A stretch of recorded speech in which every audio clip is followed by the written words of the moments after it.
Hello there guys, Aiden here with another review, this time for Roll7's Rollerdrome, and as is tradition, this review today has been written up by the lovely Liam over on the Push Square website, but I've taken some of his gameplay and recited those words of his to bring you the video version of this review. So let's waste no time and skate right into it.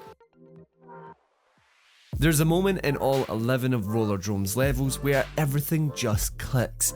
Receiving level grading unfit for a college graduation is really the norm for the latest game from Ollie World Devs Roll7, but practice sure does make perfect. And this Tony Hawk Pro Skater game knows how to make the top marks feel oh so good. Rollerdrome is all about movement, speed and style, and like the Birdman himself, you'll be flirting with death aplenty. But once you manage to master the game's mechanics, Rollerdrome gifts you with a tease of that euphoric feeling that only the best experience. What sets the game apart, however, from the Activision classics of old is your life really is on the line. Rollerdrome shares its name with a blood sport for the paying masses that combines cool tricks with merciless slaughter. And if you plan on making it out alive, you're gonna need to come out on top. The game structure, therefore, is pretty straightforward. Work your way through each stage and claim first place at the end. A few first-person scenes break up the action and introduce a bit of narrative outside the contest itself, but if we're being honest, these scenes were pretty forgettable. But you're really just here to kick some ass and look cool while doing so Roll7 smartly keeps these story moments brief and skippable. Action does most of the talking anyway, with rollerblades strapped to your feet and weapons clenched in your fists. For each and every stage, your goal is to kill all enemies in the arena, and you're going to be doing so by combining tricks with bullets, with each of these aspects complementing the other. With that, you're trying to find the flow of combat that will allow you to smoothly transition between shooting and point scoring. This creates an incredibly fast-paced gameplay loop, where you'll need to be thinking on the fly about the next target, judging what the right gun would be, and whether you have enough rounds in the chamber to take them down. Different enemies demand distinct approaches too. A sniper will always be on your case, with skate parks providing easy lines of sight. Meanwhile, bigger brutes will shoot landmines and projectiles to make navigating the field much more difficult. But don't worry, you'll quickly learn how to prioritise your targets. If they're causing you hassle, take them down next. While it elicits that nerve-crunching level of tension, coming out the other side unscathed is exhilarating. It's that feeling that will have you replaying levels simply for the fun of it and working through the list of optional challenges to better your score. It's a more approachable game than your Tony Hawk games too. There isn't as much of an emphasis on landing correctly or even finishing as quickly as possible, and that makes it as approachable as it is fun. And boy is Rollerdrome enjoyable.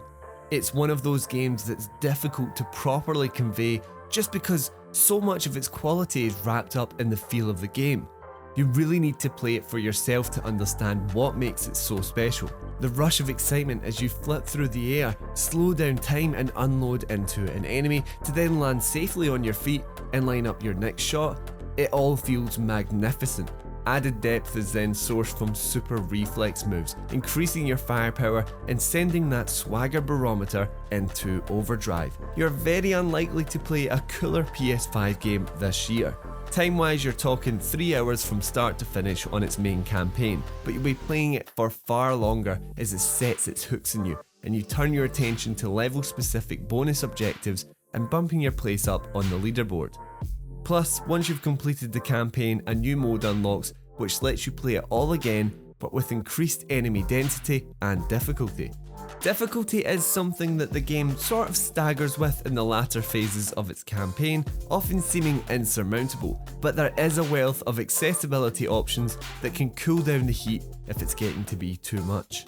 With its challenging combat, it's easy to forget about the game's gorgeous art style, which features vibrant colouring and bold tones to boost locations and detailed brushstrokes up the ramps of each and every skate park. It all looks beautiful in motion, especially when you're racing past with a guaranteed speeding ticket and a rocket on your tail. It's said to take inspiration from 70s comic books, but in gaming terms it's more of a Sega Dreamcast heavyweight jet set radio, albeit somewhat bolder. However, the art style is hindered somewhat by the lack of environmental variety. The levels generally fall into one of three categories: skate park, shopping centre, or outdoor arenas with a cold or hot variant. That left us a little disappointed, especially when you reach the latter stages of the game and they look almost identical to what came before.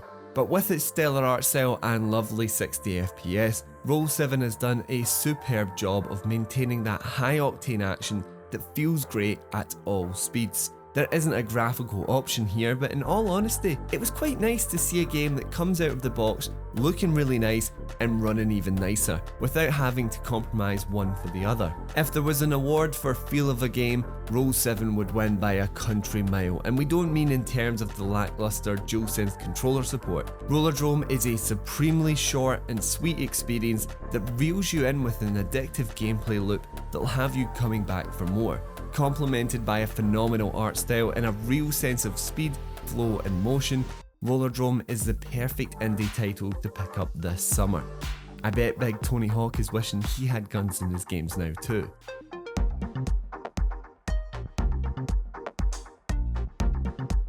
And that's our review for Rollerdrome. Of course, let us know down below what you're thinking of it, whether you're going to be picking it up. And as always, remember to like the video and subscribe to the channel for more PlayStation content. I'll see you next time, guys.